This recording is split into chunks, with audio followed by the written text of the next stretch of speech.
Bueno, buenos días a todos. Les damos la bienvenida a esta charla en nuestra visión de los mercados, la primera de este año, continuando con el ciclo que arrancamos el año pasado con Rubén y Martín. Vamos a comenzar en un minutito, ya nos estamos preparando. A quienes quieran quedarse, van a estar Rubén y Martín disponibles para quedarse charlando un ratito más, pero quienes lo deseen podrán quedarse charlando un poco más, haciéndole consultas a Rubén y a Martín.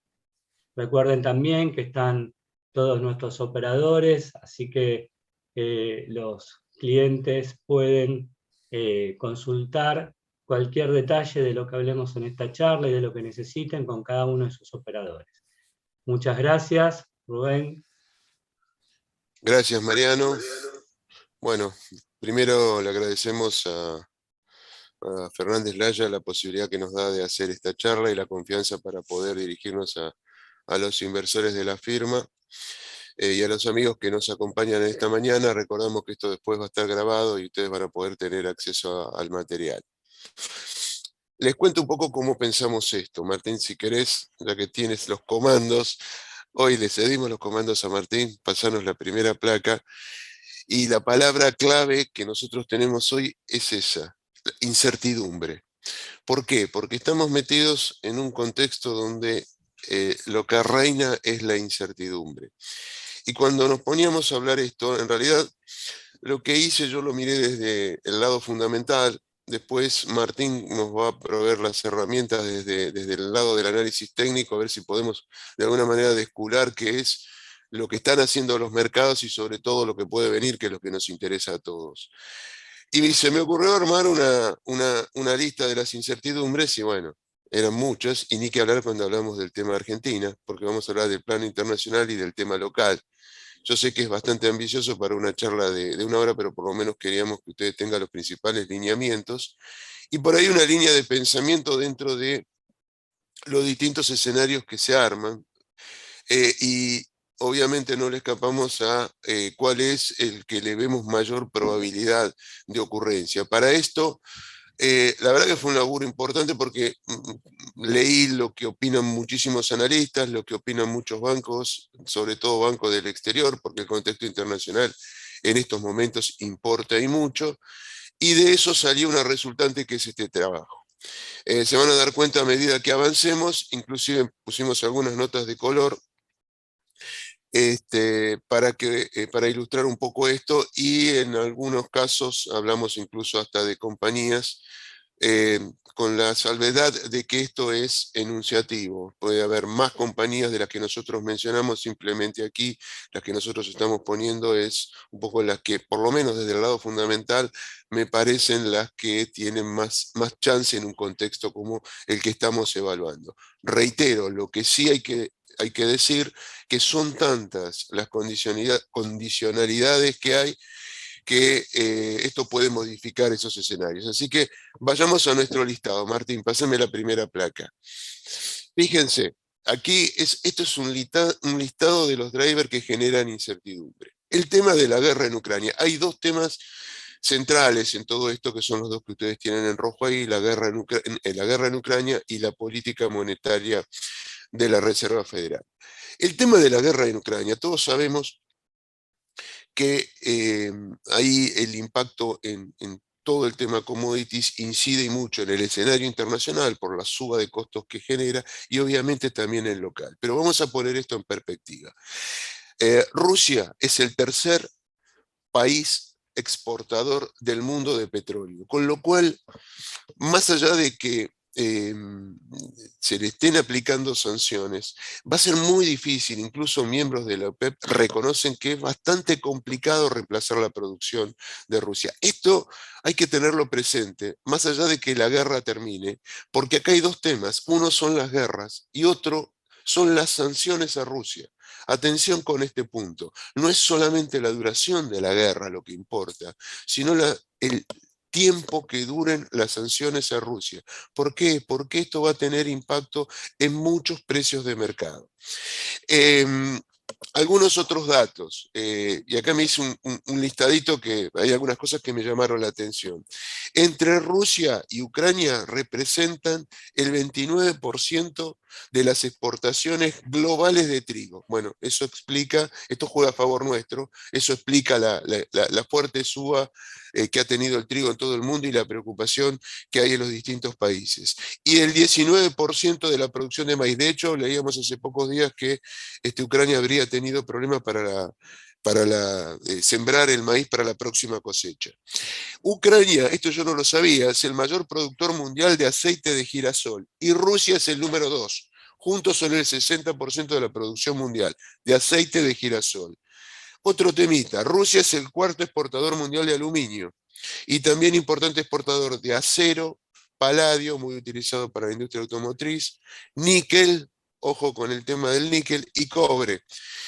Ucrania representa casi el 70% de las exportaciones globales. Esto es un temita de gas neón. Y digo, ¿y esto qué es? Gas neón purificado, que se utiliza para crear los láseres que graban los patrones de los semiconductores. Y más del 90% del neón utilizado por la industria de chips de Estados Unidos posee de Ucrania. Miren qué datito. Entonces, esto para poner en perspectiva de lo que estamos hablando. La guerra, las sanciones son temas centrales. ¿Por qué? Por el impacto que tienen en el tema de la inflación. Pero del otro lado tenemos el tema de la política monetaria de la Reserva Federal. Todos sabemos que ya veníamos en un mundo donde la inflación generaba una preocupación, producto de todos los paquetes de estímulo. No les voy a contar de vuelta toda la historia que ustedes seguramente ya conocen, y la Reserva Federal debería de iniciar en algún momento, de hecho lo empezó el año pasado, a tomar medidas para reducir primero los paquetes de estímulos, el famoso tapering, dejó de comprar bonos, y ahora tenía que empezar el proceso de suba de tasas de interés y también, esto era lo que estaba programado más adelante, empezar con la reducción de la hoja de balance. Bueno, los tiempos se aceleraron y en el medio cayó el tema de la guerra. En algún momento se pensó que cuando comenzaba la guerra, que esto podría frenar la suba de tasas de interés porque la guerra podría generar algún tipo de recesión. Bueno, cuando la cosa más o menos, no digo se encarriló, pero digo, parecía que estaba dentro de ciertos patrones, volvió al centro de la escena de la Reserva Federal, y esto es lo que estamos viendo en estos días y ya hace algunas semanas, incluso con algunos analistas, algunos gobernadores de la Reserva Federal sugiriendo un endurecimiento mayor de la tasa de interés. Algunas otras cosas, el tema de la pandemia en China también está empezando a preocupar. Esto también, acá juega, en el caso del petróleo, juega al revés, porque al haber muchas ciudades cerradas en China, se supone que menos consumo, menos actividad, menos demanda de petróleo, y esto es un driver bajista, cuando tenemos todos los otros, como habíamos visto, que eran drivers alcistas. La Fed tenía hasta acá un tema de inflación de oferta. Esto era lo que venían manejando el año pasado. ¿Se acuerdan con los discursos de Powell diciendo la falta de suministros, etcétera, etcétera? Pero ahora se suma todo este problema y los bancos centrales, no solo la Reserva Federal, necesitan recuperar con bastante ansiedad los instrumentos para poder realizar política monetaria. Es decir, tener tasas de interés que las hayan subido para que en algún momento, si se necesita algo para reactivar la economía, poder utilizar el herramienta de las bajas de tasas o paquete de estímulos. Por eso necesitan recoger rápidamente el barrilete. Entonces, esto es un poco la situación en la que estamos metidos en el día de hoy. Pasemos a la siguiente placa, Martín. Lo que vamos a ver ahora es, de todas esas incertidumbres, ¿cuál es el driver fundamental? ¿Qué es lo que está moviendo el mercado? Y acá lo separamos en dos, básicamente en esos dos temas centrales. Por un lado la Reserva Federal y por el otro lado la guerra y las sanciones. Acuérdense que cuando hablamos de la guerra y las sanciones, hablamos no solamente del impacto, sino de la duración. Tema muy importante. Ahora miren el primer punto de cada uno de esos de cada uno de esos ítems. En la Reserva Federal puede ajustar su política en función de la guerra y las sanciones. De hecho, es lo que les decía hace un instante, cuando comenzó esto la Reserva Federal se pensaba que iba a tener iba a ser más mesurada en la suba de tasas de interés, y algunos hasta creían que no las iba a subir. Pero cuando miramos la guerra no va a cambiar su curso por lo que haga la Reserva Federal. La guerra tiene autonomía propia. Y acá tenemos un problema. Acá tenemos algo que hay momentos que está en el centro del candelero y hay momentos donde, como lo que estamos viendo en las últimas semanas, lo que está en el centro del candelero es la Reserva Federal. Pero no podemos mirar de reojo lo que sucede con el tema de la guerra, no solo por esto que estamos hablando de la duración, sino por los efectos que vamos a empezar a ver una vez que la guerra termine. Volvemos al tema de la Reserva Federal. La magnitud de tasas y el desarme de la hoja de balance en función de los datos de inflación. Miren, la Fed está incómoda con la tasa del 0,5 que hoy tienen de rendimiento los fondos federales. La guía que está manejando la Reserva Federal es que esta tasa, que hoy está en el 0,5, a fin de año tendría que estar entre el 2,5 y el 3%. Yo creo que va a estar más cerca del 2,5, pero hoy la Fed está incómoda, está incómoda. Se acabó el paso a paso de ir subiéndola un cuartito de punto, como era lo que pregonaba Powell, el presidente de la Reserva Federal.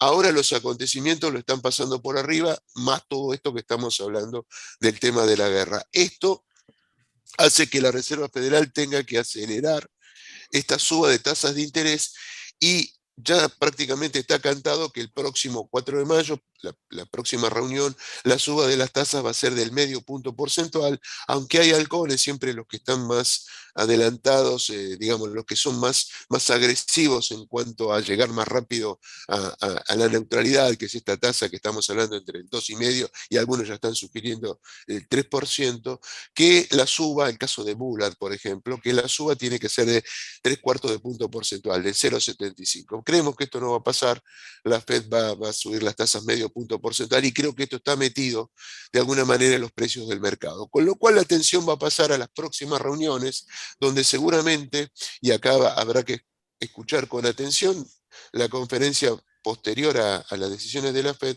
a ver qué es lo que nos dicen en el sentido de si lo que probablemente suceda sean otras subas de la misma magnitud para llegar rápidamente a esa meta final.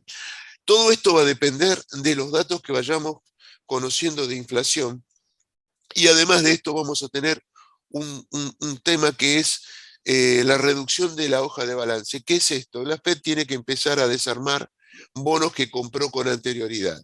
Y ese desarme de la hoja de balance es formidable. Miren, yo acá me había anotado algunos datos, porque pareciera como que esto es simplemente un enunciado y no lo es. Es como si fuera una suba de tasas encubierta. La hoja de balance que tienen que desarmar es el doble del post-Lehman. La liquidez va a mermar 1,14 billones de dólares por año. Lo repito, 1,14 billones de dólares por año. Esto no es un tema menor, pero la Fed necesitaba que esto pasara. ¿Por qué? Porque acá empieza a tallar otro tema, que es lo que ustedes tienen en los dos últimos renglones de lo que está ahí en celeste. Temores por aterrizaje brusco y obviamente el último punto, el riesgo de esta inflación, que es lo que tiene que ver con ese tema del aterrizaje. Hay toda una historia de que cuando la Reserva Federal, y muchos tienen esa creencia, empieza a subir las tasas y lo hace en esta magnitud, lo que puede generar es que se frene la economía, y ese es siempre el temor que hay, que haya un aterrizaje brusco. Obviamente esto genera daños en los mercados, pero lo que más importa es el daño en la economía, y que puede frenar el crecimiento y generar una recesión. Hay bastante experiencia al respecto. Hubo otras experiencias que fueron bastante nefastas en la década del 70 y en la década del 80, cuando era Paul Volcker el titular de la Reserva Federal, que le dio un mazazo a la inflación con una suba abrupta de tasas de interés, pero destrozó la economía en ese momento y generó bastante ruido. Eso es un aterrizaje brusco. Bueno, eso es lo que se trata de evitar, por eso se Se habla de tratar de lograr un aterrizaje suave, que no lastime la economía y que haga el menor daño posible a los mercados. Después tenemos un gráfico de eso, vamos a ver que no siempre las subas de tasas terminan en un aterrizaje brusco, y esto es lo que quiere a toda costa evitar la Reserva Federal. Ahora bien, eh, la suba de tasas de interés probablemente se vaya haciendo, probablemente no, seguramente se va a ir haciendo en función de los datos que se vayan conociendo de la inflación. La buena noticia que nosotros tenemos es que de acá para adelante, las mediciones de inflación se van a hacer contra cifras de inflación más alta del año anterior, cosa que no pasaba hasta la última que vimos del mes de marzo, que todavía estaban comparando contra índices bajos de inflación. Esto sumado a que en la suba de petróleo y en la suma de commodities, sobre todo lo del petróleo, que es muy importante para los Estados Unidos, vemos que ha retrocedido bastante de los máximos. El petróleo llegó a tocar los $130 y hoy lo vemos merodeando entre 100 y 102 como cerró en la jornada de ayer. Pareciera que vimos un pico de inflación, digo pareciera porque todavía esto lo pensábamos hace 2 meses atrás y la inflación ha seguido subiendo, cortesía de todo esto que estamos hablando del tema de la guerra, pero indudablemente es muy probable que en el segundo semestre veamos, y creo que en esto hay bastante consenso, guarismos de inflación más reducidos. ¿Dónde vemos esto nosotros? En el rendimiento de los bonos del Tesoro, que han llegado, y acá nos va a ayudar Martín cuando veamos el análisis técnico del bono de 10 años, a ver si esto que vimos podría haber sido una zona de techo. Recordemos que los mercados siempre adelantan. Y esto nos puede estar ayudando para visualizar lo que puede pasar en un segundo semestre, que adelanto, en la visión de muchos analistas, y yo comparto esta visión, vamos a tener un mercado bastante más estabilizado y probablemente, habiendo visto techos de inflación, techo de tasas de rendimiento de bonos, no así en subas de tasas de interés, y probablemente ese escenario sea un poco más benigno también para las acciones. Como dato adicional, aunque todavía falta un siglo, hacia fin de año tenemos también elecciones de medio término en los Estados Unidos. Eh, Cuando la Fed anunció que iba a desarmar la hoja de balance, además de la suba de tasas de interés, inmediatamente el rendimiento de la curva de bonos, que parecía cruzarse, que parecía invertirse, señal que muchos analistas interpretan como una señal temprana de que vamos a tener una estanflación, o sea, una recesión. Estanflación acá porque además tenemos inflación. Esto rápidamente se empinó. ¿Qué quiero decir con esto? Que cuando la Fed anunció esto, rápidamente el rendimiento de los bonos más largos comenzó a aumentar, y esta curva invertida momentáneamente desapareció. ¿Qué hay detrás de todo esto? La intención que tiene la Reserva Federal de que aumenten los créditos hipotecarios. Acuérdense, todo lo contrario de lo que habíamos visto en el 2008. ¿Por qué? Porque hay un crecimiento formidable en el tema hipotecario en los Estados Unidos. Las viviendas han subido a una velocidad más o menos del 20%, y hay mucha espuma ahí, y en los bienes no durables también, y la Fed quiere atacar fundamentalmente la inflación que se provoque en estos sectores para frenarlo. De hecho, las mediciones todavía no están recogiendo que hubo una caída bastante importante en el crédito hipotecario en Estados Unidos. Pero esto es lo que viene, esto es a lo que nos adelantamos. Pero un poco lo que les quiero mostrar es cómo todas estas medidas que se están tomando tienen sus lógicas en este tipo de cosas. Con respecto al tema de la guerra, bueno, ya habíamos visto el tema de las sanciones y la duración, el impacto en los precios del petróleo, que esto es importante, y esto nos lleva a tratar de determinar un escenario preferido. Y fíjense el último punto de lo que tenemos en rojo: la invasión de Ucrania, que impulsa a los gobiernos, o va a impulsar a los gobiernos, una vez que termine la guerra, a priorizar esos sectores que ustedes ven ahí: energías, alimentos, datos, defensa nacional. Es por ahí, muchachos, donde creo que vamos a tener que ir a buscar cuáles son los sectores ganadores, y dentro de esos sectores ver qué empresas nos puedan estar proveyendo la mejor data para comprarlas, o para estar más tranquilos en este escenario tan complejo como estamos viendo. Pasame la próxima, Martín. Como ven, eh, miren, este es un gráfico que nos muestra cómo creció el tema de la estanflación, cómo creció el tema de la estanflación, las expectativas. Esto es un trabajo del Bank of America, y fíjense que en abril 22 el porcentaje de expectativas que había con respecto al tema este de la estanflación, que básicamente es crecimiento por debajo de la tendencia e inflación por encima de la tendencia. Esa es la definición de estanflación.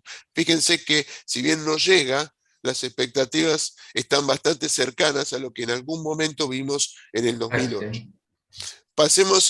Pasemos al siguiente gráfico rápidamente, que nos muestra algunos datos del tema de la inflación.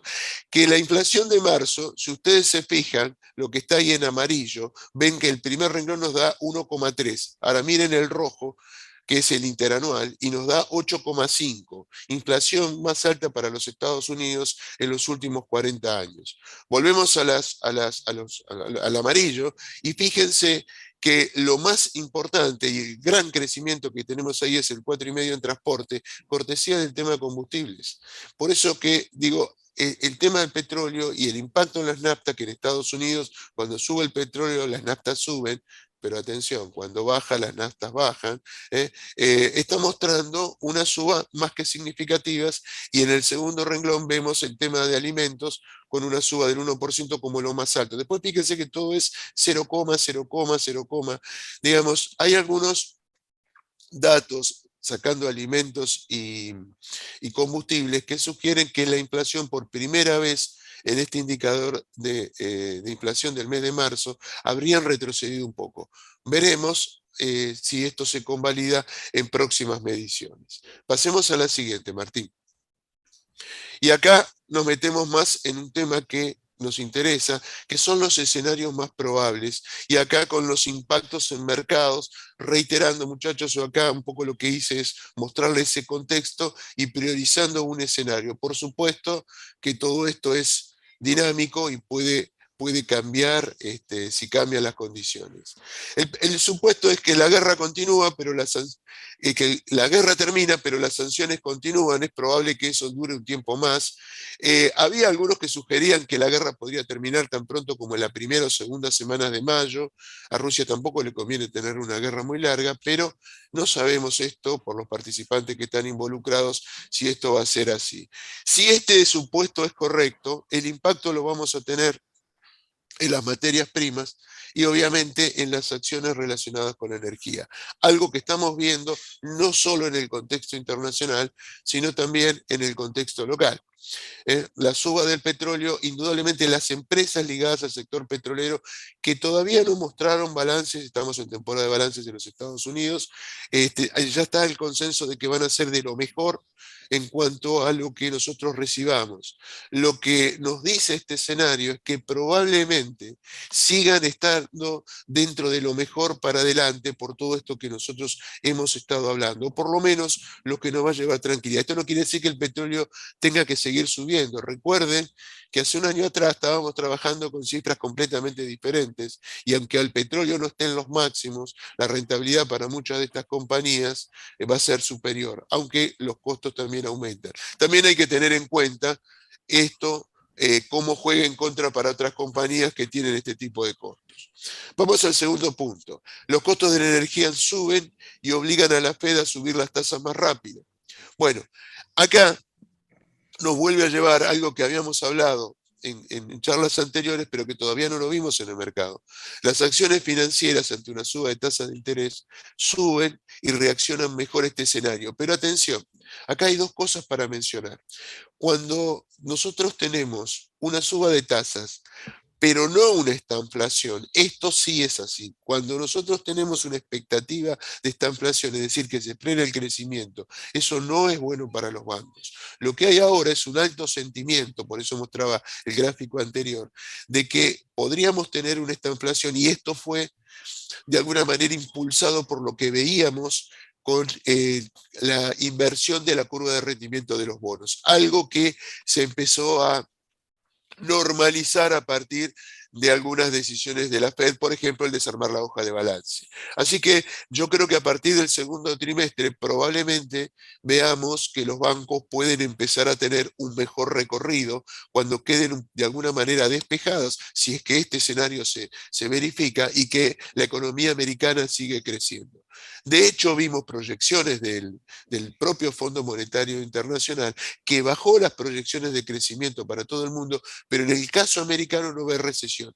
Ojo, esto que estoy hablando es para Estados Unidos. En Europa probablemente el escenario sea bastante más complicado y ahí sí podemos llegar a tener una detención del crecimiento realmente importante. Así que las acciones de los bancos podrían estar favoreciéndose de este escenario, sobre todo a partir del segundo semestre del año. Con respecto al tema de los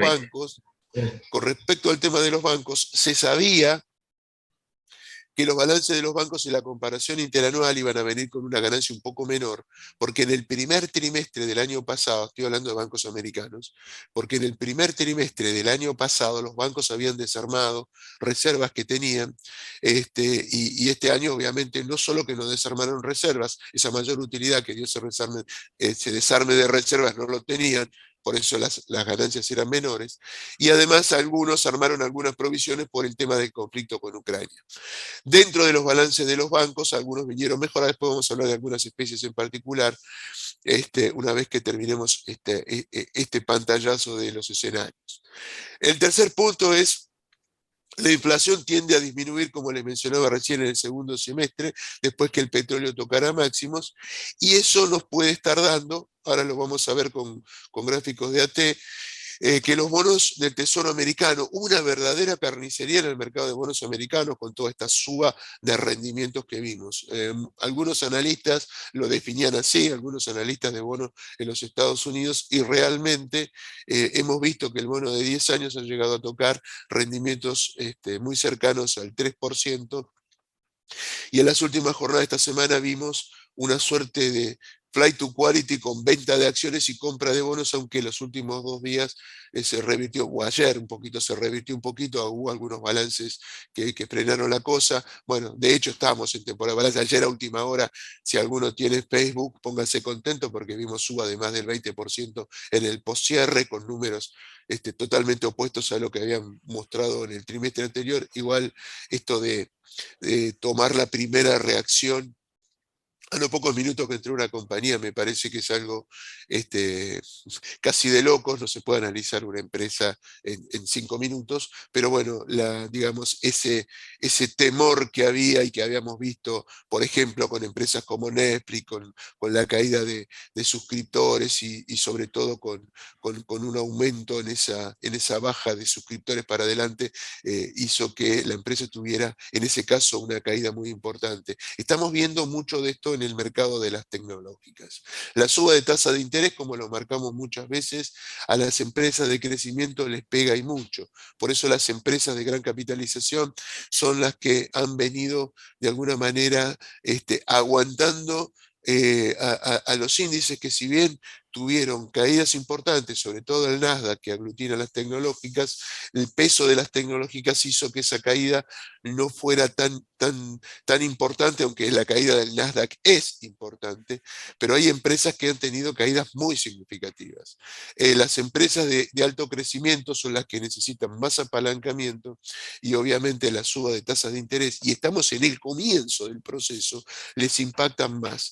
Es cierto que hoy tenemos, con todas las caídas que hemos visto, empresas que tienen múltiplos, ahora sí, en algunos casos decentes, o bastante decentes, o que rinden inclusive por debajo de empresas value, caso de Google, que presentó balance anteayer, un balance que vino un poquito por debajo de lo que se esperaba en cuanto a las ganancias, pero que obviamente el mercado no lo tomó bien, pero tuvo una baja, un impacto de más o menos 3%, aunque en algún momento en el postcierre, después de presentar balance, llegó a bajar el 7%. Pero hoy tiene múltiplos más bajos que por ahí algunas otras compañías que han presentado buenos balances, que son empresas del sector varios, que es una Coca-Cola, por ejemplo, y eso parece totalmente atípico. Bueno, este contexto que estamos viendo, con este castigo a las tecnológicas, producto de este escenario de suba de tasa de interés, es un poco lo que explica esto. El cuarto punto, los indicios de que el crecimiento económico resiste tasas más altas de interés y de inflación, nos remite al gráfico que vamos a ver inmediatamente, que sugiere y muestra, ahí está, que fíjense las líneas rojas que nosotros vemos acá. Estas líneas rojas muestran procesos en los cuales hubo subas de tasas de interés, pero esas subas de tasas de interés no generaron recesiones, que son las líneas grises que ustedes ven, sobre todo en algunos momentos del 70 y del 80, cuando el que tomó decisiones fue Paul Volcker. De manera que acá tenemos puesto sobre el papel algunas cosas que nos están, algunas situaciones que nos están mostrando a nosotros que no necesariamente una suba de tasas de interés nos lleva automáticamente a una recesión. Dicho esto, no quiero cerrar un poco el capítulo americano sin mencionarle algunas empresas que, al menos en mi opinión, por lo menos por lo que hemos estado hablando acá, tienen buenos fundamentos. Del sector financiero, los bancos que han venido bastante bien fue el Bank of America, también el Citibank y el Wells Fargo. El JP Morgan, si bien creo que es una alternativa interesante para adelante, tuvo algunos problemas en el balance, no cumplió con algunas expectativas, pero creemos que a partir del segundo trimestre, con la suba de tasas de interés, si es que no se produce un enfriamiento de la economía, si es que no vamos a una recesión, cosa que creo que yo hoy por hoy con los datos disponibles lo descartaría de plano, van a tener una mejora en los créditos y esto va a generar que los bancos mejoren su performance. ¿Qué es lo mejorcito que vemos para adelante? Bueno, las empresas de consumo masivo y las empresas value. Dentro de las empresas de consumo masivo, bueno, fíjense que las dos que ya presentaron balance, que son las tarjetas de crédito, claramente identificadas con consumo masivo, tanto American Express como Visa han mostrado muy buenos balances. Procter & Gamble mostró un buen balance, lo mismo que Coca-Cola, empresas de consumo masivo. Yo creo que uno está, a ver, no es un año para ir a buscar las grandes diferencias. Yo no sé, no me iría a buscar corriendo el rebote en las tecnológicas, por más que vamos a ver cosas como la que vimos en Facebook o la que vamos a ver en el día de hoy, producto del balance que ingresó ayer después de la rueda, pero creo que el riesgo está porque todo este proceso no es un proceso que dure un mes, es un proceso que va a ser más largo y ya vamos a tener oportunidades cuando las cosas se vayan estabilizando a partir del segundo semestre. Creo que tenemos que tener posiciones más conservadoras y en buenas empresas en un año que, como decíamos sobre el final del año anterior, va a ser un año aburrido en términos de rendimiento, pero en el medio va a pasar de todo. Creo que lo mejor para la renta variable viene en el segundo semestre, por eso que yo sería partidario de tener posiciones más conservadoras como esta. Obviamente, empresas del sector petrolero, soy bastante positivo con Chevron, una de las empresas petroleras que tiene el mayor dividendo en efectivo, el que paga mayor porcentaje de dividendo en efectivo. Exxon también es otra empresa, y acá podríamos agregar varias más. Párrafo para una que no es americana, que es argentina, pero que para nosotros es extranjera porque no cotiza acá, que es Vista. Nosotros la habíamos ponderado mucho en el informe anterior. Vista subió 200% en dólares y desde aquel momento que nosotros la hablamos, los números que vinieron el cuarto trimestre superó, pero con creces, las expectativas que teníamos de la compañía, y la verdad es que ha mostrado algunos datos que son muy interesantes en ese cuarto trimestre. Ayer, cuando estaba terminando de preparar este informe para hoy, llegó el balance de Vista el primer trimestre, y les aseguro que también es muy bueno, no lo pude ver, desmenuzar, pero seguramente esto va a tener un impacto favorable en la acción en la jornada de hoy, y ya creo que esos casi $9 que vale hoy, van a quedar cortos para lo que vale la acción, y yo no les puedo asegurar que vamos a tener un 200% más de suba, pero creo que las expectativas que tiene vista para adelante, con el crecimiento de la producción que está teniendo en algunos de los pozos que está explotando, eh, ahí en la zona de Vaca Muerta, eh, son muy buenos para la compañía. Con lo cual yo creo que el precio de la acción también es interesante, incluso para entrar en esta etapa. ¿Por qué? Porque los balances la vienen proyectando, por lo que hablamos de los precios del petróleo y por la importancia que empieza a tener en Vaca Muerta. Después, algunas otras empresas que tengo para mencionar. La Ternium local, eh, Texar, que la vamos a hablar cuando hablemos de las empresas locales, pero voy a hablar de la Ternium de Estados Unidos. Otra empresa que presentó muy buenos números, para que ustedes tengan una idea, tiene una relación precio-utilidad que no llega a los 3 años. No llega a los 3 años. Recuerden que cuando hablamos de suba de commodities, hablamos, entre otras cosas, de metales, y Ternium produce acero. Le está yendo muy bien con lo de México, y esto se está reflejando no solo en el balance de la local, que tiene una participación importante, que en algún momento parecía que le iba a comprar, pero desistieron de esa posibilidad, sino también en la Ternium internacional, que presentó los balances anteayer, después del poscierre, y ayer tuvo una suba importante de Estados Unidos. A pesar de eso, creo que es una empresa altamente recomendable. Ni hablar cuando empiece todo el proceso de reconstrucción en Ucrania. Bueno, dicho eso, y pasando un pantallazo a las empresas de afuera, si querés pasemos al próximo gráfico. Aquí habíamos puesto, y ya le doy la palabra a Martín, no pelear contra la Reserva Federal. ¿Qué significa no pelear contra la Reserva Federal? Miren, cuando la Reserva Federal dice, viene un proceso de suba de tasas, jugarle en contra a la Reserva Federal termina siendo suicida.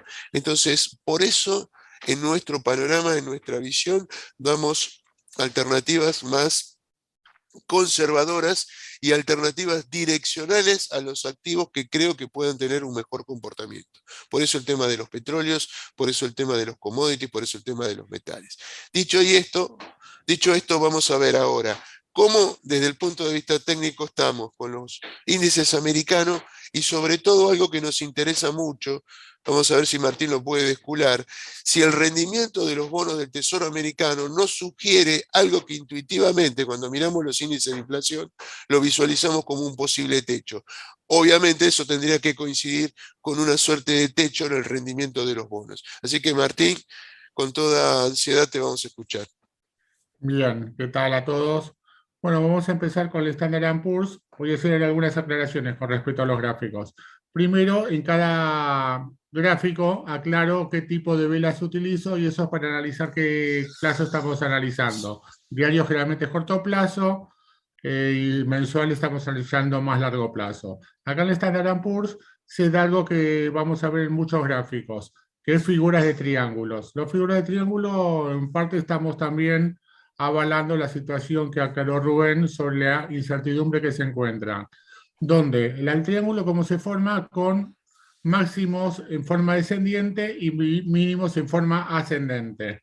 La definición se hace cuando se salen los precios del triángulo, que generalmente cuando rompen para abajo caen en forma abrupta. En este caso, si sería este caso, en el Standard & Poor's, estaría aproximadamente o subas o bajas del orden de los 200 puntos. Igual esto no es muy grande porque estamos hablando de gráficos diarios.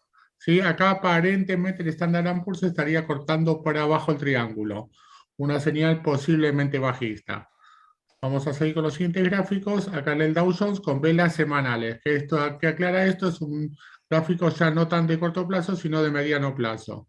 Donde vamos a ver en los índices norteamericanos mucho esto, que después de la suba post-COVID, post-COVID no, si son, no son de más largo plazo, tenemos subas bastante grandes, donde se hizo horizontal la situación de suba, no hay tanta suba hace un tiempito, y bueno, vamos a ver si esto posiblemente termine en una figura de banderilla, que eso sería una definición alcista, pero por ahora lo que hay que estar viendo si resiste esta zona, que miremos esta gráfico, esta zona que les estoy marcando, donde tuvo múltiples resistencias, ¿sí? Y posiblemente si se mantiene esta resistencia hay una posibilidad de suba. Después vamos a ver de la parte fundamental si se está dando eso. Recordemos que siempre, a veces, todas las malas noticias indican un piso, no un máximo. Seguimos. Lo mismo vemos en el Nasdaq, que bueno, había tenido una suba mucho más fuerte con todo el impulso que tuvo con la pandemia, toda la tecnología. Y ahora vemos lo mismo. Múltiples veces se está testeando este valor que estamos en zona de 12.000 y algo, ¿sí? Vamos a ver qué pasa los próximos días. Si se mantiene resistiendo acá, eso sería un buen dato que podría venir una suba. Seguimos con los gráficos. Esto es lo que Rubén venía hablando en forma más que importante, que es la tasa del bono a 10 años, donde acá tenemos que tuvimos valores, por tercera vez está testeando el 3%. Lo hizo, vamos de vuelta, estamos en velas mensuales, entonces estamos analizando largo plazo, donde acá en el año 2013 no pudo superar el 3%, lo mismo pasó en el año 18-19, y ahora vamos a ver, lo está testeando, vamos a ver qué pasa. Es posible, como dice Rubén, que no lo logre superar y que este sea el dato que nos marque que se estaría terminando la inflación. Próximo gráfico, el gráfico de petróleo. Usted ve las diarias. Usted siempre el diario que nos permitía ver con mejor lo que estaría pasando. Acá tenemos de vuelta otro claro triángulo con una fuerte caída en los máximos, pero los mínimos se están acelerando también. Así que vamos a ver la definición de esto, es bastante corta, los puntas del triángulo están entre 108 y 100, 102 pongámosle, entonces vamos a ver para qué lado sale. Te paso de vuelta, Rubén. Está, perfecto. Algunas reflexiones de lo que vimos recién. Si ustedes miran esos gráficos con atención, recuerden que después este material ustedes lo van a tener, van a ver que el Dow es el índice que más resiste. Y la explicación es que ahí tenemos las empresas más grandes, las de mayor capitalización, y hay muchas de las value que están metidas allí. Que eso es un poco lo que está marcando la diferencia con otros índices que son obviamente los que contienen empresas de más alto crecimiento, como la tecnología y el Nasdaq, que es en ese sentido uno de los índices que más ha caído. Dicho sea esto, cuando uno mira las empresas de gran tecnología y mira otras empresas, ni que hablar si uno las tiene en cartera, de segundo orden, van a ver que las diferencias, hay caídas que son monstruosas y en una enorme cantidad de compañías. Hay caídas de 20, 30 y hasta 40%, y algunas superiores en algunas empresas de tecnología de segunda línea, en un mercado que antes venían creciendo una locura. Algunas cosas más antes de meterme en Argentina, pero que tiene que ver con Argentina. Yo les había hablado de Vista, algunos datitos más, porque en esta búsqueda de información quedan muchas cosas al tratar de darle información. En muy poco tiempo, Vista va rumbo a exportar entre el 40 y el 45% de lo que vende. Ese es un datito que ellos mismos lo dejan trascender y lo informaban en reuniones con inversores. Se va a iniciar un proceso de recompra de acciones. Esto también es un dato importante, y sobre todo ahora cuando nos metemos en el tema de Argentina, privilegiamos mucho las empresas que los dueños están comprando sus propias acciones. Y entraron en producción los dos primeros pozos de shale, shale oil perforados en el bloque de bajada del Palo Este, con picos de producción promedio superiores a los 2.400 barriles de petróleo equivalentes por pozo. Estas son todas últimas novedades, datos que ahora habrá que incorporar a ellos los números que presentó, que bueno, como les decía, esto fue ayer a última hora. Dicho esto, y salimos de una difícil y nos metemos en otra más difícil, que es Argentina. Este es el título de un artículo periodístico que me gustó para ponerlo, porque yo soy de los que piensan de que el hecho de que si estuviéramos en el en el 2020 estaría bastante más escéptico, pero estamos en el 22 y el año que viene tenemos elecciones. Es cierto que tenemos, no les voy a contar a ustedes lo que es Argentina, cada uno lo vive o lo sufre de una manera diferente de acuerdo en el rubro en el que esté, pero desde el punto de vista de los mercados, yo insisto que para mí lo peor de los mercados en cuanto a piso, incluso con pandemia incluida, lo vimos a mediados del 2020 en los índices medidos en dólares, y me parece que a partir de octubre del 2020, curiosamente, el mes donde por primera vez el blue tocó los 196 pesos, 23 de octubre del 2020, tocó 196, por eso me lo acuerdo. Y a veces escucho, sí, porque el blue que se disparó, que ya estamos en 2022 y con la recuperación de los últimos días, ya vamos a hablar de eso, estamos hablando de 207, 208, 209, con una inflación en un año y medio que les dejo a ustedes que pongan el número. Obviamente todo esto pasa porque veníamos, como siempre menciono, desde el 2000, fines del 2017, una suba del dólar libre de 11 veces, lo cual me parece que nada ha subido en esa proporción. A veces lo escucho a Ricardo Arriazu, en mi opinión uno de los mejores economistas de nuestro país, que él habla de la calecita de los precios relativos. Él dice, todo el mundo se queja que tiene los precios atrasados. Las tarifas están atrasadas, el dólar está atrasado, el precio de X está atrasado, el precio A está atrasado. Y la pregunta que él siempre hace es, fenómeno, si está todo atrasado, ¿qué es lo que está adelantado?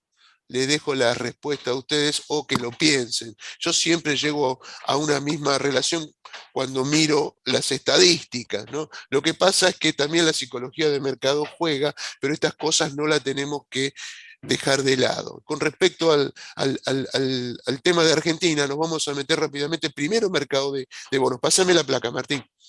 Primero nos vamos a meter en el tema de bonos y hablando algunas cosas previamente con respecto a lo que es este acuerdo que tuvimos con el FMI y cómo nos puede impactar en el mercado, algo que nos interesa a todos.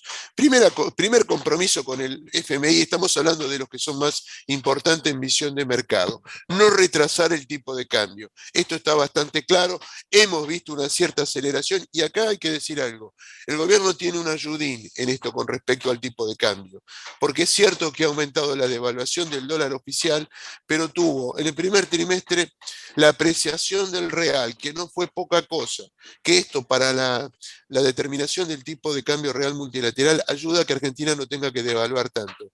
Y el otro tema que nos está ayudando y que muchas veces lo perdemos de foco es la inflación en los Estados Unidos, porque esto también está jugando de alguna manera neteando, comparado con nosotros no es nada, pero es un poquito menos de devaluación que nos exige para ser competitivos. Ya que menciono esto, y algo que lo digo al pasar, el efecto que tuvo, esto tiene que ver con el mercado de afuera, el efecto que tuvo la suba del rendimiento del bono de 10 años fue la contracara de lo que vimos con la caída de los índices bursátiles y esa caída de precios mejoró, abarató la relación, los price earnings de las compañías. El price earning es la cotización dividido la ganancia por acción. Cuanto más bajo sugiere que la empresa está más barata. Al bajar la cotización, esos price earnings se redujeron y obviamente esto fue de la mano de lo que vimos por el otro lado, que fue una suba del rendimiento de los bonos. Eso hasta ahora es lo que vimos en precios. El partido se está jugando ahora que están llegando balances, y esta es la historia que viene, probablemente en próximas reuniones lo vamos a estar hablando con un análisis un poco mayor de todo esto que está pasando en estos días. Lo que hay que ver es si las empresas están a la altura de a partir de acá generar cierto crecimiento en sus utilidades. Por eso nos concentramos en las empresas que nos concentramos. Vuelvo al tema de Argentina y decíamos, primera cosa, no retrasar el tipo de cambio. ¿Qué cosas o qué medidas toma el gobierno para esto? Bueno, acelerar el crawling pay. ¿Qué tenemos ahí? ¿Qué instrumento tenemos? Ahí tenemos los dollar link. Básicamente, bueno, el viernes se está venciendo un dollar link. Atención que es una masa de bonos que si bien el gobierno en gran medida ya la ha reestructurado haciendo canje de títulos, tenemos básicamente tres tipos de dólar link que nosotros podemos comprar. Uno que vence en noviembre, T2 B corta 2, uno que vence en abril del 23, TB corta 3, y uno que vence en abril del 24, que esta es una serie nueva, TB corta 24. ¿Qué está viendo el mercado? El mercado de alguna manera está viendo que la aceleración en la devaluación se va a producir, y tal vez algunos hablan hasta de, en algún momento, cuando se den las condiciones, una devaluación discreta. Por eso los dos primeros bonos hasta nos hablan de en qué momento esto puede pasar.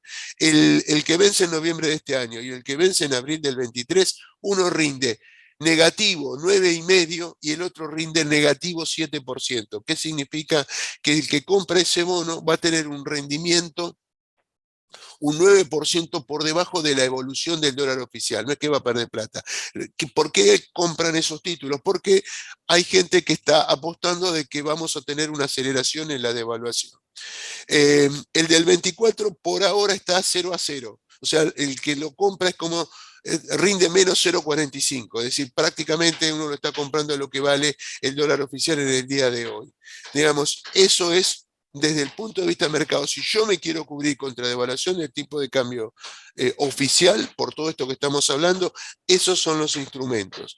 Después tenemos otro compromiso con el fondo, reducción de la emisión monetaria. ¿Qué está haciendo el gobierno en este sentido? Reduciendo la emisión, esto es un punto importante para tenerlo presente, reduciendo la emisión del Banco Central, solo puede emitir 1% del PBI. Esto es un cambio importante con respecto a lo que venían sucediendo en años anteriores. Acuérdense el mantra de todos los economistas, la emisión genera inflación, la emisión genera inflación. Esto es real. Bueno, ¿qué nos dice el fondo? Corten la emisión. No se puede de entrada porque tenemos déficit.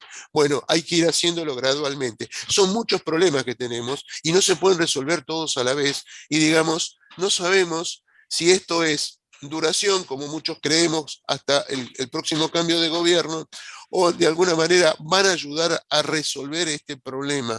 Veremos, esto es, con el avance del tiempo lo iremos viendo. Lo cierto es que el Banco Central tiene, y esto lo viene cumpliendo a rajatabla, un menor monto de emisión. Y esto hace que el gobierno tenga que salir al mercado local, al mercado de pesos, a financiarse. Y para financiarse hace una emisión muy importante de bonos. De hecho, ayer hizo una emisión, la última de este mes de abril. No llegó a cubrir absolutamente la totalidad, pero tenía un colchón muy, muy significativo de lo que había hecho en las intervenciones anteriores, y todavía falta la intervención de los creadores de mercado. Quedó muy cerquita de lo que necesitaba el gobierno. ¿Qué es lo que está demandando el mercado en mayor medida? Los bonos ajustados por ser. Dentro de los bonos ajustados por ser, fíjense el dato que ustedes tienen en azul, en la columna de medidas. Hay un rollover del 130%. Eso es lo que tendría que hacer el gobierno. Un rollover del 130% de los vencimientos del 2022 y un 114% de los del 2023 para cumplir con esta meta pactada con el FMI de no emitir más. Es decir, todo lo que vaya venciendo lo tiene que renovar, y además, en el caso del 22, un 14%, un 30% más, y en el caso del 23, que para mí va a ser el año más complicado, un 14% más. Esto genera cierta preocupación, cierta atención por el volumen que se está hablando. Después vamos a hablar un poco de este tema.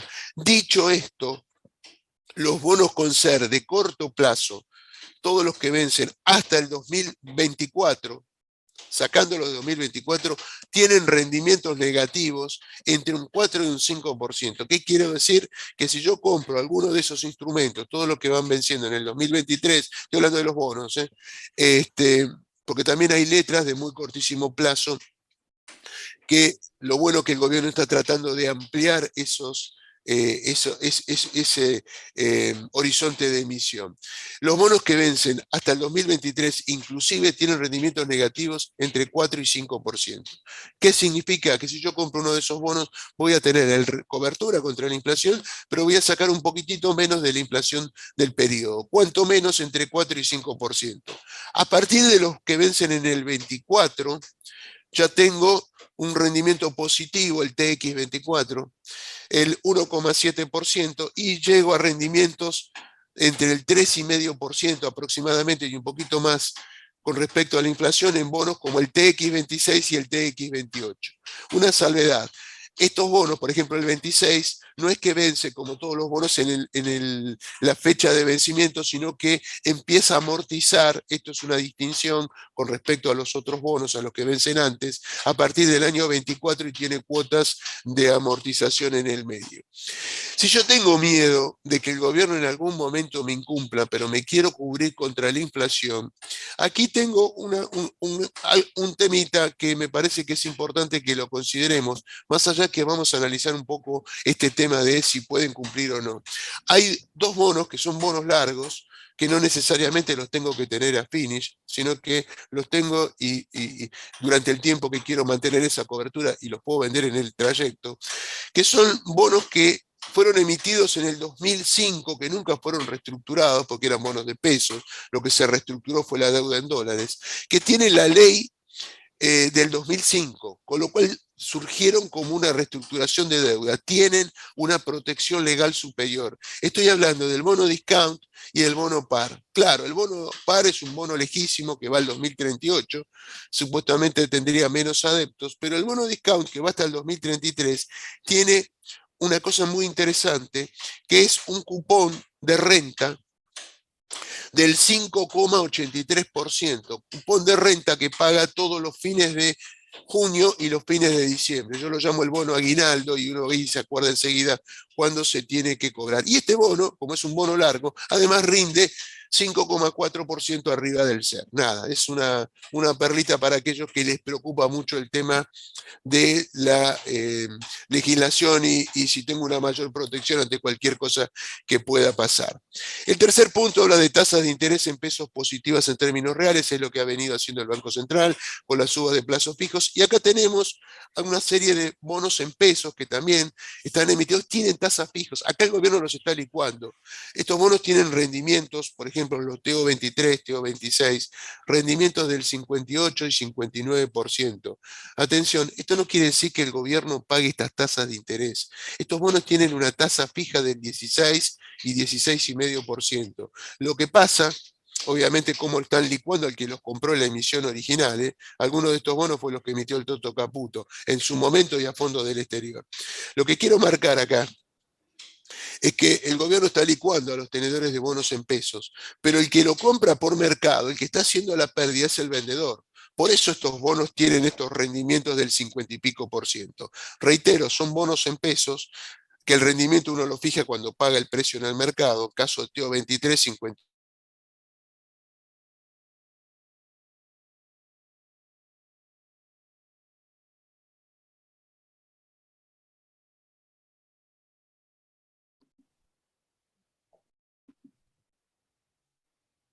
O sea, hay una amortización el 4 de julio y después finaliza en octubre. Al precio de ayer tiene una tasa de retorno del 56%, también es un bono interesante en pesos.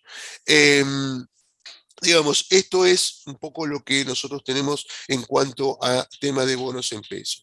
Reducción del déficit fiscal, bueno, sabemos todo que es la madre de todos los males. Acá creo que la medida más importante que tiene el gobierno por delante es la reducción de los subsidios. Ahora viene la pelea política. Vamos a ver esto en los titulares de los diarios en las próximas semanas, porque acá es donde está el centro de las peleas en el seno del gobierno. Esto puede afectar a algunas compañías, digamos, favorablemente, porque creo que algo le van a dar también a las compañías. Y los dos últimos puntos que nosotros tenemos acá, acumulación de reservas, esto también es uno de los temas donde acá sí el gobierno está flaqueando.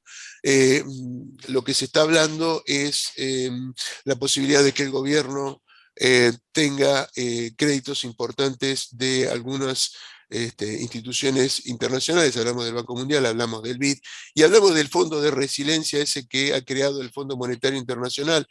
quien en su momento se creía que Argentina nos iba a recibir en el mes de mayo, pero creo que esto va para largo, para el segundo semestre del año, pero igual es un tema a monitorear. Allá en el Central, después de días que venía comprando, y no una gran cantidad en la comparación interanual, ayer es una venta importante de dólares, siempre sucede en los últimos días del mes, pero no por esto no deja de preocupar. Tenemos por delante la parte más grosa de venta de exportaciones del sector agrícola, así que bueno, habrá que seguir con bastante atención eso, y esto es lo que genera cierta preocupación en la gente del fondo. El último punto, la reducción de la inflación. Obviamente esto tiene que ver con todo lo que hablamos de política monetaria y con el tema de la restricción presupuestaria, que acá es donde está toda la pelea política. Esto básicamente es lo que tiene que ver con este tema del acuerdo y cómo nos puede pegar. Pásame la placa, Martín, por favor. Bueno, nos vamos a meter en el tema de la deuda en pesos, que es la pregunta que muchos se hacen, porque hoy el mercado está yendo rápidamente a decir, bueno, esto no, muchos creen que cada vez es creciente, porque la deuda puede ser explosiva, ni que hablar cuando hablamos de la oposición, y acá creo que la oposición también tiene mucho para explicar de cosas que vamos a ver. Lo que está en verde son hasta cosas positivas, lo que está en rojo son cosas negativas. Miremoslo rápidamente, yo quise poner acá una serie de cosas que me parece que tenemos que tener en cuenta. Único mercado donde el Tesoro se puede financiar en la actualidad. Sí, no hay forma de financiar el déficit, el mercado internacional está cerrado, así que financiarse en el mercado local, y que es saludable que lo haga con moneda local y no con dólares, eso terminan siendo positivo. Después, los instrumentos indexados, los bonos ajustados por SER, que es ahí donde va el grueso de la demanda, no debería generar descalce significativo, porque hay muchos recursos del Estado que también están ajustados por inflación. Ustedes piensen en el IVA. Cuando ustedes pagan el IVA, lo están pagando sobre productos que están teniendo justamente la suba por el producto inflacionario. Y no todos los bonos se ajustan por SER, aunque ahí el tema de descalce no debería de ser tan importante. Después, el cuarto punto tiene que ver con que la deuda medida con respecto a otros países en moneda local no tiene porcentajes significativos. No estamos hablando de cosas que estemos fuera de lo que es una normalidad, no es un valor elevado. Pero miremos los dos puntos que tenemos en rojo. El peso relativo de la deuda de corto plazo sí es un problema. En los primeros meses del año se concentró mucho, el gobierno se concentró mucho cuando empezó el año en tomar deudas a plazos muy cortos, le coloca mucho dinero a los fondos comunes de inversión, hay mucha deuda intraestado con estos instrumentos, y eso sí generó cierta preocupación. El desafío es ir adelante ampliando los plazos. En este sentido, la buena noticia es que el gobierno en las últimas colocaciones ha empezado a estirar esos plazos, están laburando con eso, y acá hay que pasar el 2022 y fundamentalmente el 2023. Por eso empiezan a aparecer instrumentos. De hecho, en la licitación de ayer hubo algo más del 30% que fue contra el TB24, que es un dólar link que va al 2024, porque acá hay que pasar también la elección del año próximo, y hay que empezar a ver cuáles son las propuestas que tiene la oposición, porque acá también hay algunos discursos que son bastante negativos para la deuda de moneda nacional, y que esto también generan cierto temor. Entonces, digamos, esto es un poco lo que nosotros tenemos que estar monitoreando y decidir en función del plazo de la cartera que podemos tener. En lo que va del año, el Tesoro realizó emisiones por 2.500 millones de pesos, esto tiene que ver con eso de cerrar ese déficit fiscal. Y el monto, esto lo marqué como positivo, el 49,6% ya tiene vencimiento posterior para el 2022 y el 18% para el 2023. Este proceso se está acelerando. En esto están trabajando bien. Como hay un montón de cosas que le puedo decir, mire, esto es un desastre, en esto se está trabajando bien, y esto me permite ser moderadamente optimista con respecto a estos instrumentos, y que creo que nos pueden servir todavía de cobertura en un momento como el que estamos viviendo. Creo que en el caso de Argentina también estamos viendo un pico de inflación que va a empezar producto de todas estas medidas, no producto de cosas específicas que está haciendo el gobierno, pero la suba de tasas de interés, la restricción de la emisión monetaria, atención que ahora viene también el pago de impuestos a las ganancias en los próximos meses, todo esto va a generar un escenario que de alguna manera va a jugar para que el tema inflacionario frene un poquitito. Dicho esto, Martín, pasame la próxima. Nos quedan algunos datos más con respecto a los bonos ajustables. En los primeros meses del año, bueno, esto es lo que hablábamos recién, se generó preocupación porque el plazo se estaba cortando. La pregunta a partir de este análisis es qué va a pasar si el mercado va a encontrar incentivos para que suceda algo parecido al reperfilamiento que hubo en el 2019. Bueno, acá esta es una buena pregunta y hay dos claras diferencias, que esto es lo que quiero compartir para ustedes, quiero que les quede esto claro. La primera tiene que ver con que los no residentes, aquellos que compraron bonos en pesos, lo que hoy tienen en cartera es notoriamente menor. Ahora después de esta placa tenemos un gráfico con eso. Acuérdense que en el 2019, de hecho, muchos de esos bonos que vimos nosotros, que quedaron con tasas en pesos bajísimas, se habían colocado a inversores internacionales, pero hubo muchos otros bonos en pesos que se fueron colocando a inversores internacionales que después quisieron salir en forma desordenada, provocando lo que provocaron en el mercado cambiario.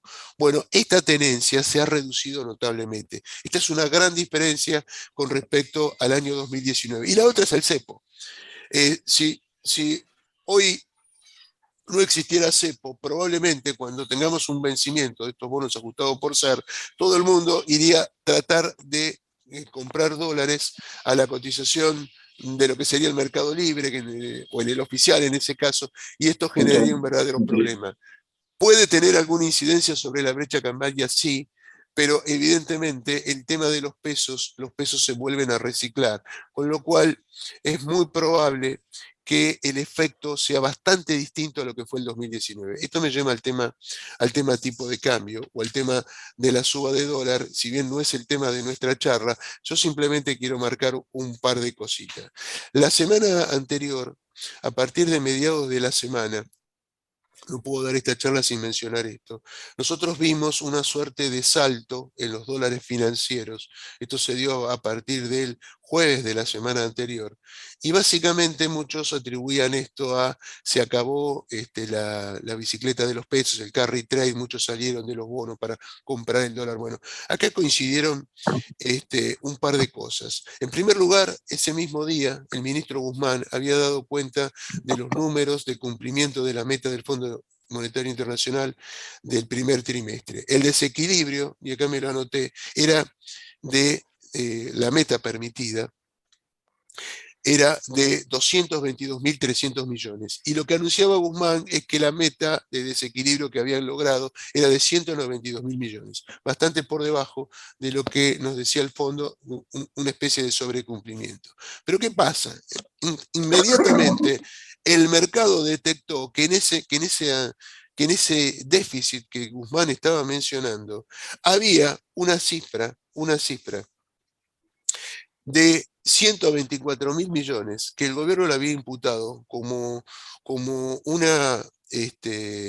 un ingreso no genuino, que lo incluyeron como un concepto que se llama rentas de la propiedad, que básicamente sabe que era la diferencia entre la colocación en el mercado de bonos ajustados por SER por encima del valor nominal, algo que particularmente es más grande cuando el mercado reabre una emisión de bonos que no es la original, que se había emitido con anterioridad. Por ejemplo, si hoy el gobierno emite una serie nueva de bonos, el valor nominal es 100 y el valor técnico también es 100, y la puede emitir ligeramente por debajo de 100.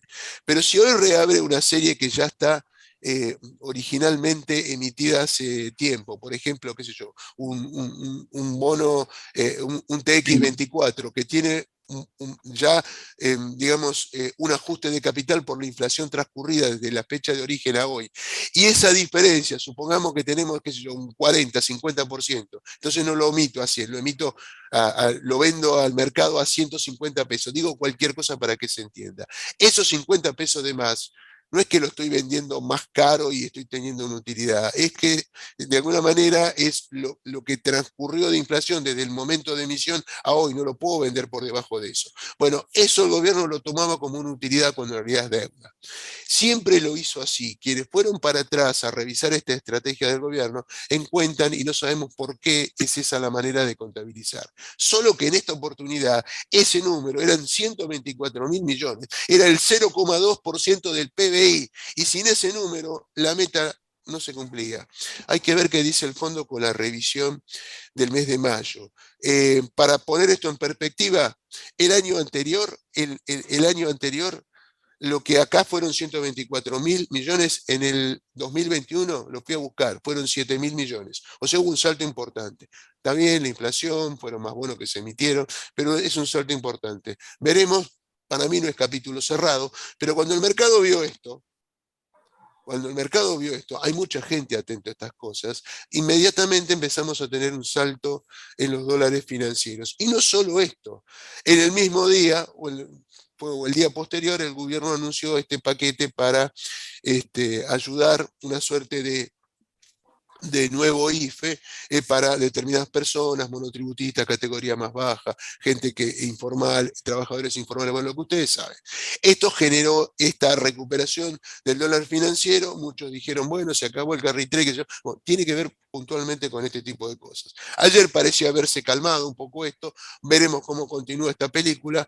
En el corto plazo yo creo que vamos a tener algunas cosas que pueden frenar, además de lo que ha subido el tipo de cambio cuando miramos para atrás, no cuando miramos un año, sino cuando miramos 3, 4 años para atrás, que tenemos el tema del apretón monetario fuerte y que tenemos los vencimientos impositivos que van a obligar a muchos en el mes de mayo y junio a probablemente vender dólares para cumplimentar con los impuestos. Bueno, Martín sabe bastante de este tema, así que no me quiero meter más en tema que tiene más que ver con el tema de él.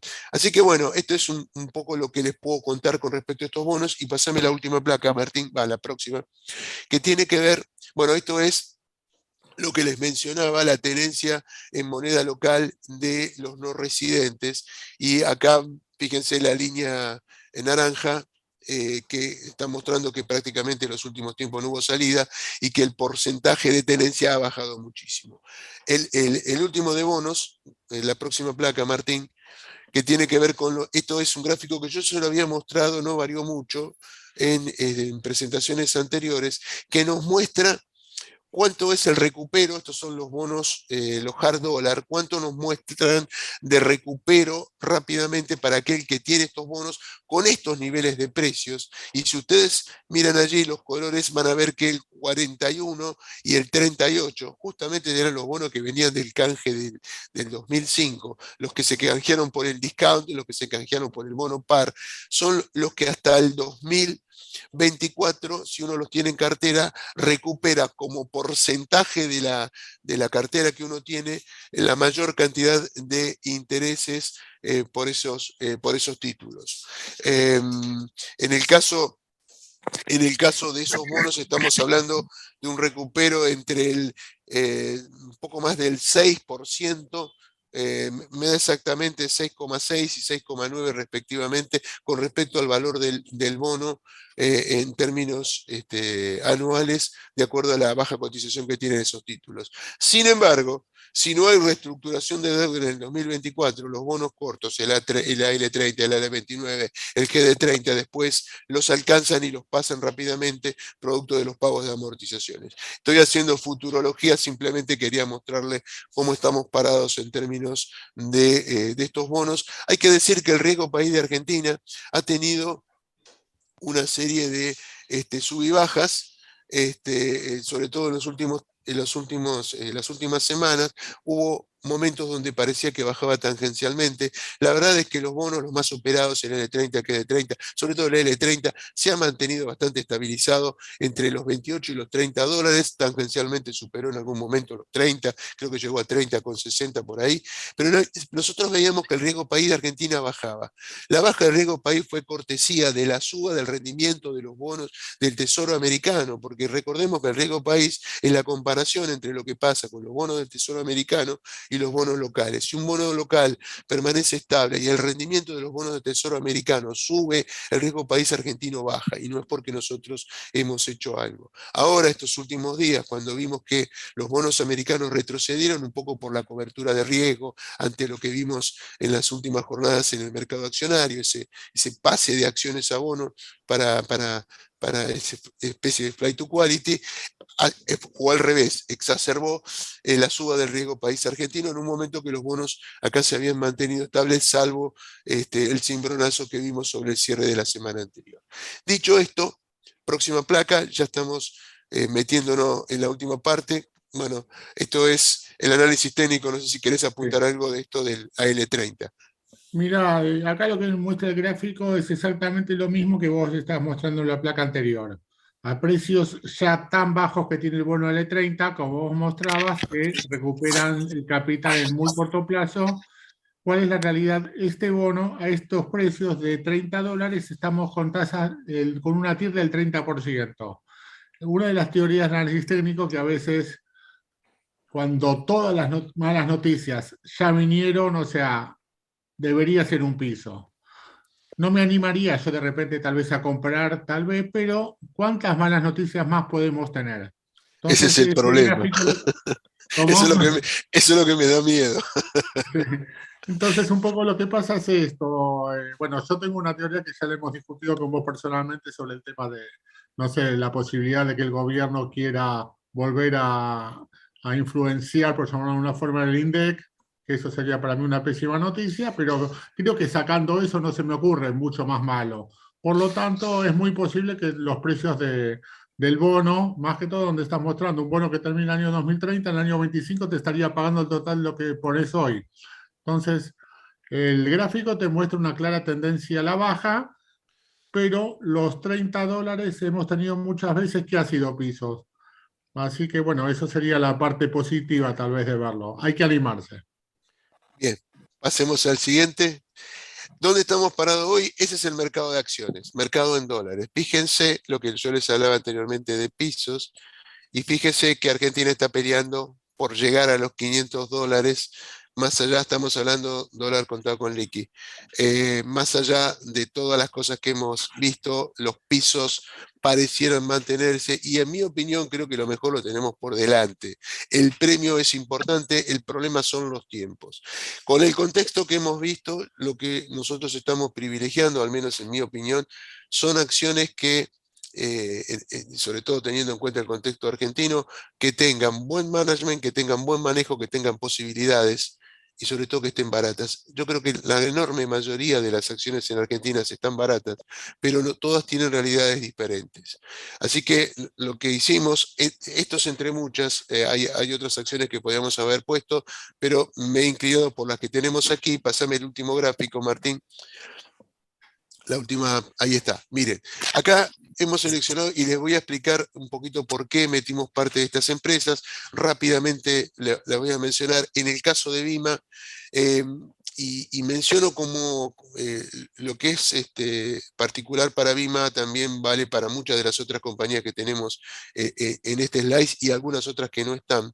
Vima tiene una cantidad importante de activos en el exterior, llámese bonos del Tesoro americano, que, como todos los activos que tienen en el exterior, están obligados a evaluarlo de acuerdo a la normativa vigente, tipo de cambio oficial. Ya vimos cuál es el derrotero, lo que esperamos para adelante con el tipo de cambio oficial. Eso de alguna manera se tiene que estar reflejando en los balances de la compañía. Ya cuando hablemos del año próximo, seguramente cuando el mercado empiece a preciar la posibilidad de un cambio de gobierno, creo que todavía es temprano para eso, probablemente el volumen aumente, y eso también juega a favor para Vima. Pero tiene un elemento más, que es un dividendo. De hecho, ayer pagó un dividendo en acciones, que lo pagó cortesía de esos fondos que tienen en el exterior. Y hay que decirlo, como Vima está repartiendo utilidades que tenía en sus estados contables originadas anteriores a la modificación de impuesto a las ganancias.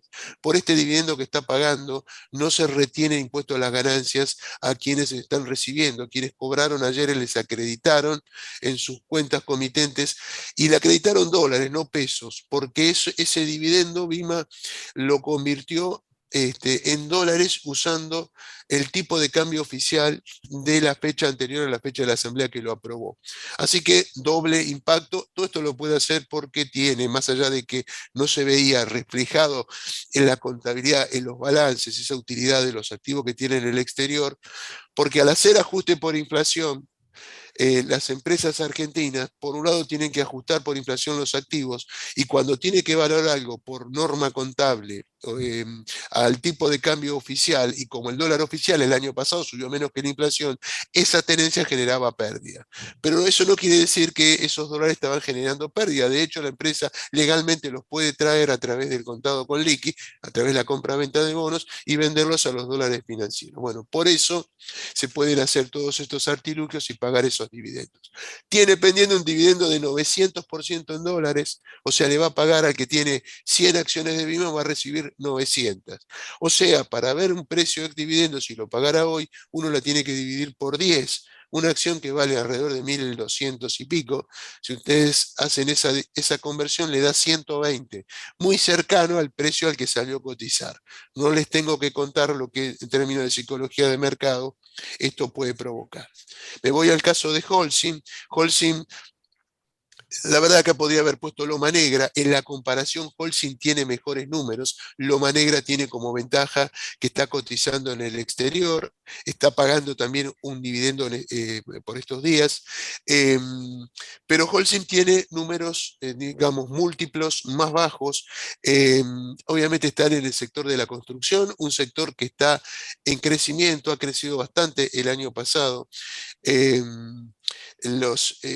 a ver, hay una mejora de casi el 65% en la utilidad interanual del 2021 y la empresa está totalmente saneada, canceló prácticamente toda la deuda y si bien tiene algunos segmentos de lo que produce que tiene precios controlados, la verdad es que si la recuperación económica viene fundamentalmente por el lado de la construcción, creo que acá tenemos una buena alternativa, siendo la salvedad que no pusimos a Loma porque hoy con los múltiplos Holcim resulta bastante barata. Para que aquellos que conocen un poquito de métrica bursátil, tiene un price earning que no llega a los 8 años, lo cual parece interesante.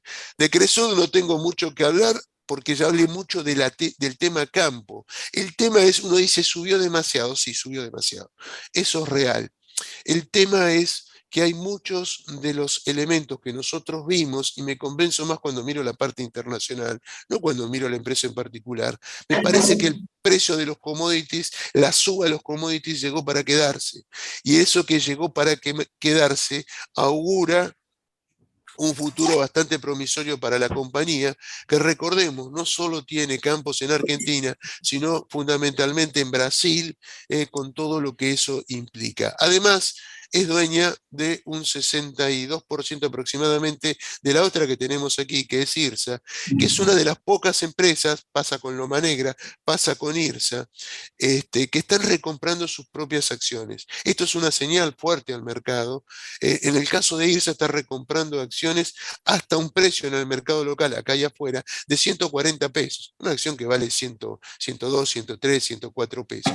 Tiene allí pendiente el proyecto inmobiliario que fue objetado, pero aprobado por la legislatura, pero está objetado en la justicia de Costa Urbana, el proyecto que está en la Ciudad Deportiva de Boca. Si eso se destraba, ahí tenemos por delante un filón de oro para esta compañía, que además anunció hace una semana que vendió el edificio República. Esto va a ser reconocido en el próximo trimestre. Ahí ha cobrado una cantidad importante de dólares y de vuelta la veo totalmente fuera de precio en mercado. Ternium, acá es Ternium la local. Ojo, muchos confunden la local con la internacional. La internacional es Ternium, es controlante de esta. de esta compañía. Pero al mismo tiempo tiene acciones. Ternium de la Texar tiene acciones también de la Ternium Internacional. Así que esto puede generar cierta confusión. Son dos empresas distintas, aunque obviamente con el mismo grupo controlante. No distribuyó dividendos, esta es la parte negativa, y la no distribución de dividendos tiene que ver con que el gobierno no le permite comprar los dólares para que los accionistas controlantes los puedan repatriar. Por eso quedaron como reserva para futuros dividendos. Por eso se va a ir ajustando por inflación. Números del primer trimestre muy interesantes, más que interesantes, con una 28.533 millones ganó, un 28,8% más que lo que ganaba el año anterior. De estos 28.000 millones, para que ustedes tengan simplemente una visión de lo que les quiero comentar, hay 14.000 millones que tienen que ver con utilidades provenientes del negocio del exterior. Básicamente México tiene una parte en Brasil con Usiminas, pero el grueso es México. Esto también explica lo que pasa con la Ternium Internacional y porque tiene semejantes balances. El valor de libros, que saltó de 90 y pico a 111,30, y tiene el 45% de las inversiones en el país valorada al tipo de cambio oficial. Me exime de mayores comentarios esto porque tiene que ver con lo anterior. Finalmente, Pampa Energía produce gas, tiene una suba, bueno, con lo que ha pasado con el gas en el mundo ya sabemos, indudablemente cuando se produzca este nuevo gasoducto que anunció el presidente, que no sabemos cuánto va a tardar, esto va a ser una excelente noticia para Pampa.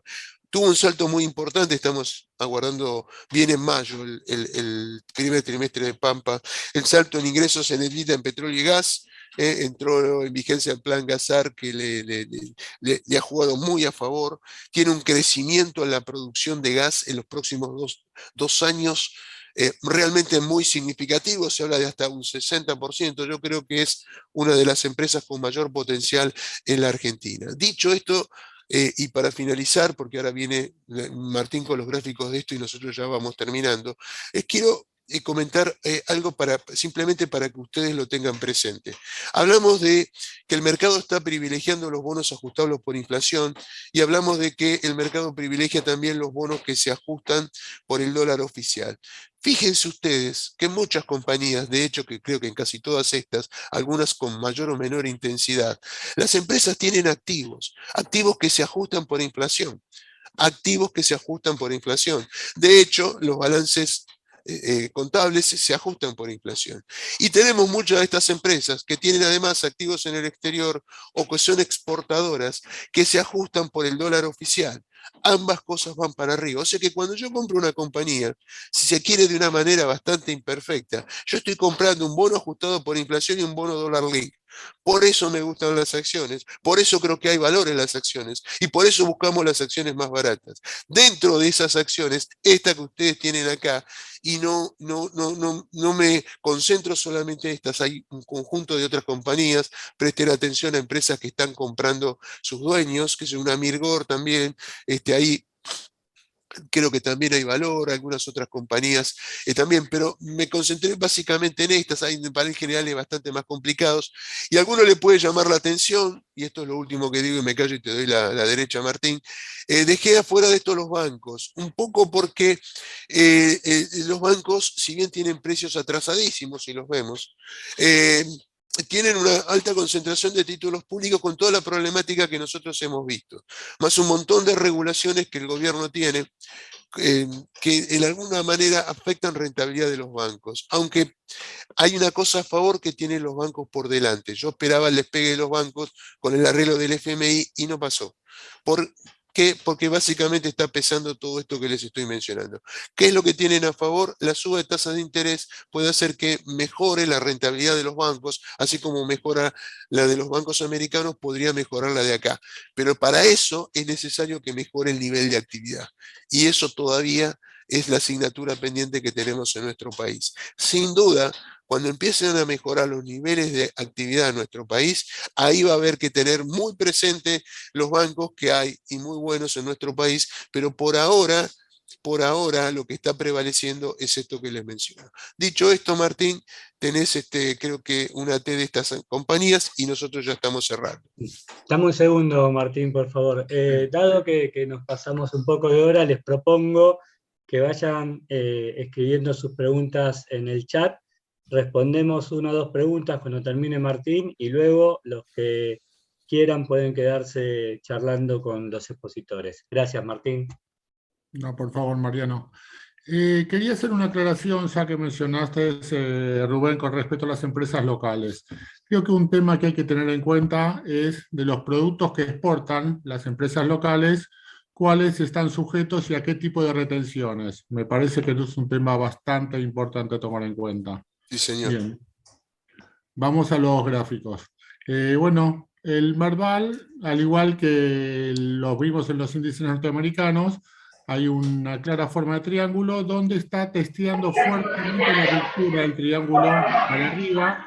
Eso sería optimista. Vamos a ver si lo logra. Bueno, en la parte baja vemos con mínimos ascendentes, cosa que es buena. Seguimos viendo. Y vamos a Bima, donde el gráfico está claramente con una tendencia alcista, con un canal bien claro, con una inclinación más que interesante. Y el otro dato a tomar en cuenta es esta zona que era una zona de soportes, se convirtió en una zona de resistencia. O sea que posiblemente la salida de acá estaría marcando un objetivo que supere los 200 pesos para Bima. O sea, en coincidencia con lo que contaste vos, Rubén. Allsim. Acá tenemos un soporte, una resistencia, perdón, con una inclinación bastante baja, pero también tenemos una zona de doble pisos, donde vamos a ver la definición de esto. Posiblemente, en caso de que sea un doble piso esto y salga para arriba, también tenemos objetivos bastante ambiciosos. Cresud, imprimí el gráfico tanto en pesos como en dólar para que vean cómo influye la cotización en pesos y en dólares al mismo tiempo de una empresa en sus gráficos. Ahí de vuelta una tendencia al alza, con precios que se van acelerando, con salidas fuertes y retrocesos fuertes, pero estos retrocesos están respetando esta línea en este caso, y acá al querer caer también, digamos, la respetó. Y acá, de vuelta, al subir y hacer nuevos máximos, al caer aparentemente está haciendo un soporte donde antes no podía superar. El gráfico en dólares vamos a ver algo parecido, por supuesto con movimientos más fuertes que se dan, pero lo mismo, como la línea esta de lo que era un techo de un canal, hizo de soporte, y bueno, ahora aparentemente hubo una salida fuerte, vamos a ver si acá es zona de salida. IRSA. Velas diarias, también estamos armando de una figura de triángulo, donde está claro que parecería estar respetándose el piso, y vamos a ver qué pasa cuando hace la salida a la zona de 100 pesos. Si lo logra romper, el objetivo es más que ambicioso. Seguimos, Texar. Texar, que Rubén la mencionó bastante, acá vemos algo más que interesante. Vemos como acá sí tenemos más forma de canal, si bien hay una leve inclinación hacia abajo de los mínimos, se está respetando el doble piso, y cuando tiro una línea acá, tirando de más corto plazo los máximos, parecería querer romperla. Y acá hay una figura muy clara de velas, que es muy posible que nos esté anticipando la ruptura de esta línea de resistencia y una posible salida a esta zona de 135, 125, 130. Seguramente hoy tendríamos la definición de eso. Pampa. También tenemos un claro canal ascendente, atento a esta línea de resistencia, con una pequeña inclinación hacia abajo, pero bueno, tampoco la está tirando muy para abajo el precio, cosa que una recuperación nos mandaría tranquilamente a la zona de 200 pesos. Acá terminamos, te vuelvo a vos, Rubén. Bueno, con esto terminamos, ahí nos quedamos con esa frase de Warren. La verdad es la que más me gusta, porque la veo todo el tiempo en el mercado. El mercado es ese lugar donde las personas pacientes se quedan con el dinero de las impacientes. De hecho, lo dice alguien, Warren, no yo, que ha probado ser en los últimos 50 años el mejor inversor del mundo. Así que bueno, nada, muchas veces a veces pareciera como que los fundamentos del corto plazo no tienen valor, pero cuando uno tiene suficiente paciencia, la verdad que los resultados son más que interesantes. Esto pasa acá, pasa en Estados Unidos y en todas partes del mundo.